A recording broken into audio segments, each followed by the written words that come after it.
Hai semuanya, kembali lagi bersama Pak Dias.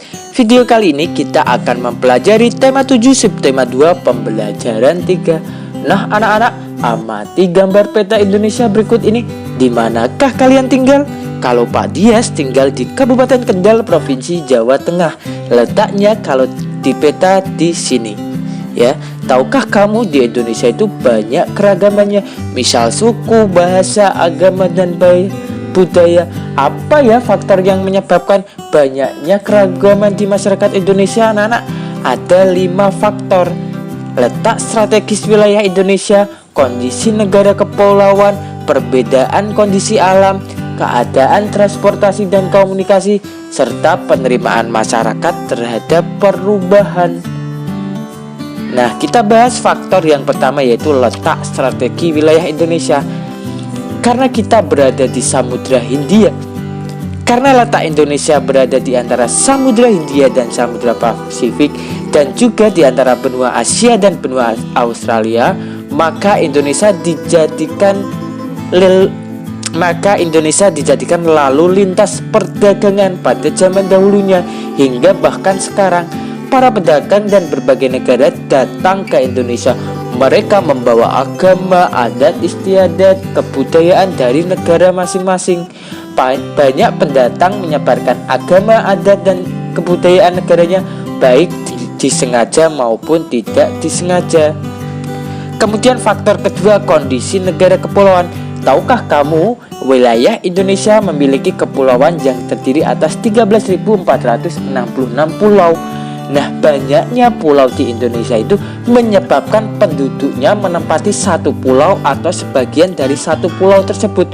Kemudian dari banyak-banyak pulau itu menjadi satu kesatuan suku bangsa. Makanya mungkin setiap pulau itu memiliki suku yang sendiri-sendiri, mempunyai kebudayaan yang sendiri-sendiri. Maka dari itu Indonesia memiliki banyak suku bangsa yang berbeda-beda.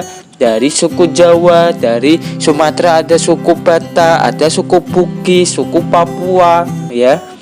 Kemudian faktor yang ketiga, anak-anak, perbedaan kondisi alam. Itu yang menyebabkan keragaman di Indonesia.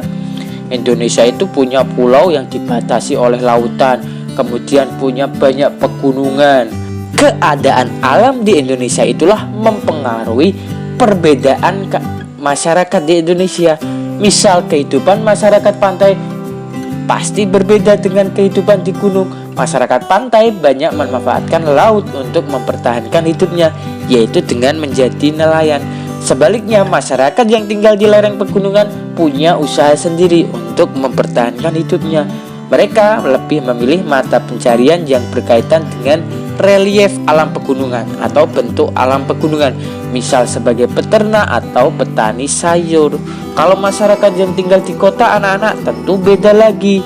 Mereka tidak akan menjadi nelayan ataupun peternak atau petani sayur. Mungkin ada tetapi tidak banyak. Masyarakat kota cenderung untuk membuka usaha, bekerja di kantor atau bekerja di pabrik. Kemudian faktor yang keempat, keadaan transportasi dan komunikasi. Kemajuan sarana transportasi dan komunikasi mempengaruhi sekali dengan perbedaan di Indonesia, anak-anak. Kemudahan komunikasi dan transportasi memudahkan masyarakat berhubungan dengan masyarakat lain. Sebaliknya, sarana yang terbatas akan menyulitkan masyarakat untuk berhubungan dan berkomunikasi. Itulah menyebabkan kondisi inilah semakin sulit atau semakin mudah yang menyebabkan keragaman masyarakat di Indonesia. Yang kelima, anak-anak, faktor penerimaan masyarakat terhadap budaya. Semakin modern, tentu saja semakin banyak sesuatu yang baru, baik dari diri kita atau dari luar masyarakat, membawa pengaruh baik positif maupun negatif terhadap perbedaan masyarakat di Indonesia. Masyarakat kota, anak-anak, lebih mudah menerima orang asing atau budaya lain. Sebaliknya, masyarakat pedalaman sebagian besar sulit menerima sesuatu yang baru. Mereka tetap bertahan dan budaya sendiri dan sulit menerima budaya luar.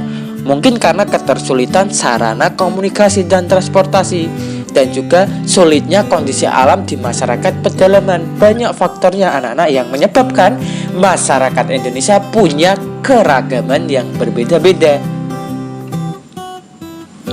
Di Indonesia sendiri ada ribuan suku bangsa yang tersebar di seluruh wilayah Indonesia dari Sabang sampai Merauke. Amati gambar berikut anak-anak, suku bangsa apa yang kamu lihat? Bisa kalian lihat ada suku Jawa, suku Dayak, suku Bali, suku Asmat, dan banyak suku yang lainnya. Seperti tabel berikut ini anak-anak, kalian bisa mempelajari secara mandiri ya. Nah, sekian pembelajaran hari ini, kurang lebihnya Pak Dias minta maaf. Wassalamualaikum warahmatullahi wabarakatuh.